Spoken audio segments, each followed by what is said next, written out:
3.3 are instructions. Your younger brother or sister has to deliver a speech as part of his or her English oral examination. Provide a set of instructions on how he or she can prepare and deliver a good speech. Write out the instructions. So you firstly also, again, format comes into play here. Do you know what instructions look like? Is it paragraph or is it point form?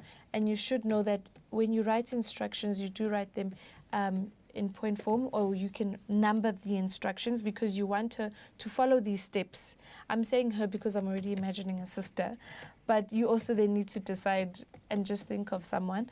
I think it always helps when you have someone in mind, and then you can go on to thinking about how you would speak to them about this. So in your planning, you start to think, okay, so first of all, they need to prepare and then deliver. So how do they prepare? Okay, so let me just get the delivery over here. Okay, yeah. So once you start, now you think about, okay, if they're preparing, you probably need to choose the topic for your speech. You then need to do some research.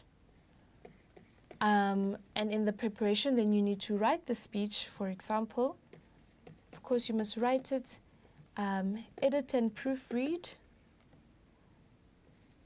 There's also the idea that, of course, you need to practice. So in the practicing, you can practice in front of us at home. So you can say you can practice in front of me or in front of the mirror, but you need to make sure that you practice. And then, so for the delivery, yes, so, and when you do deliver the speech, you need to be maybe confident. So this is where you start to talk about their confidence, their posture, maybe the gestures that they make sure that the people can hear what you are saying. So now we have some ideas for the preparation as well as the delivery. And we need to turn these then into sentences that we are going to write for our instructions. I think that's anything else. Research it, write it in full. Maybe if we just added in here, when you've written it, also check the length. Yes. So this is where the two things go together, because you need to time it, and the timing now goes into the delivery. Yeah. But I think that's really an easy topic. You've done so many speeches. I'm sure you can write a set of instructions for a younger brother or sister. And you've gotten feedback from your teacher on the speeches that you've delivered, so you can use that.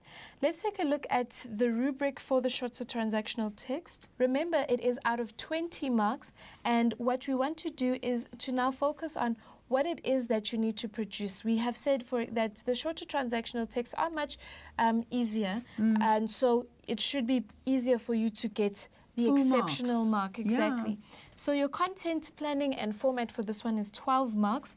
So the response, and it focuses on the response and ideas, the organization of your ideas, and the features and conventions and context. So you must know what do instructions look like? What kind of language am I using? Those kinds of things. So let's look at how to get the exceptional mark. You need to ensure that your response is outstanding and beyond normal expectations, just like with the other text. So this is very similar. We've got extensive knowledge of the features of the type of text. So you need to show that you understand, for example, with instructions, you're using commands, for example. So the verbs that you use, you don't say, please make sure, or, you're telling a person what it is they need to do as if they have no other option, basically. So you must be very mindful of that. Writing maintains focus. So again, it's the idea of sticking with the topic, making sure that you've broken down the topic to see what is required of me, what information do I need to put into whatever text it is. So even if it's your instructions. There were the diary entries. The diary entries. And the poster. To the poster. You see, so it's text that you should have a lot of exposure to already. So diary entries, if you keep a diary, then you know what it should look like, what it should sound like. But you've also gotten some practice from the study guides that you probably have used. And if you look at past papers, but basically making sure that you understand the rubric, which is what we're doing now to explain and unpack the rubric for you. But examples of these texts will help you do much better, as well as the fact that you've seen so many posters. I'm pretty sure at some point you've had to create your own posters. You can tell what's a good poster and what's a bad poster. Just the content. We're not talking about the images, because I know a lot of people focus on the images, but really making sure that you understand what goes into these texts. So we're still looking at the exceptional content planning and format.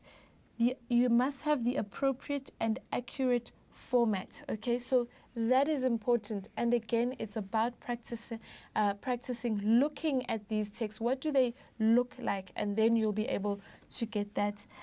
Let's focus now on language, style, and editing, which is for 8 marks. Your tone, register, and vocabulary, highly appropriate to purpose, audience, and context. Remember, when we were looking at the poster, we spoke about using vocab that people would associate with recycling, making sure that you put information that is related to whatever topic that you have been given. So these texts are simple, but you need to be very intentional about the words that you use and how you use those words. Grammatically accurate and well constructed. It's not very difficult with these kinds of texts because it's much shorter. So it's just the simple sentences that you come up with. So it shouldn't challenge you that much. But of course, practicing will help you if you already find that to be an issue.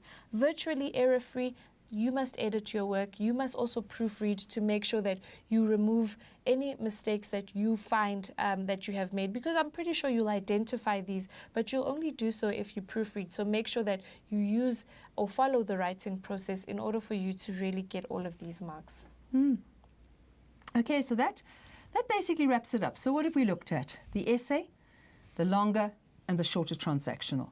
And what I really want to reinforce that Thandeka's been saying is the only way you learn about writing is by writing. Yes. You have to practice. So Thandeka was saying, go to past papers, and I wrote that down for you, and look at examples, and I wrote that down for you as well. There are lots of examples everywhere. Go to the net, just call up posters, call up diary entries, have a look at it. So you need to read examples, discuss those examples the way we have been talking about them, what do we find in them, and then practice the writing, and then get somebody to look at it, and then do it all over again. So you should be practicing over and over again, not one essay before the final paper, 10 essays, 10 letters, 20 diary entries. You need to keep practicing. I cannot emphasize that enough. And getting somebody just to look at it and say, what about this, or I think you got a problem there, or you didn't use any paragraphs. Getting some feedback is really, really helpful. Yeah. Definitely. And that's all we have for paper 3. So really, if you follow these tips that we've given you guys, there is no excuse. You can definitely do very well in this particular paper. Okay, from us. Bye-bye.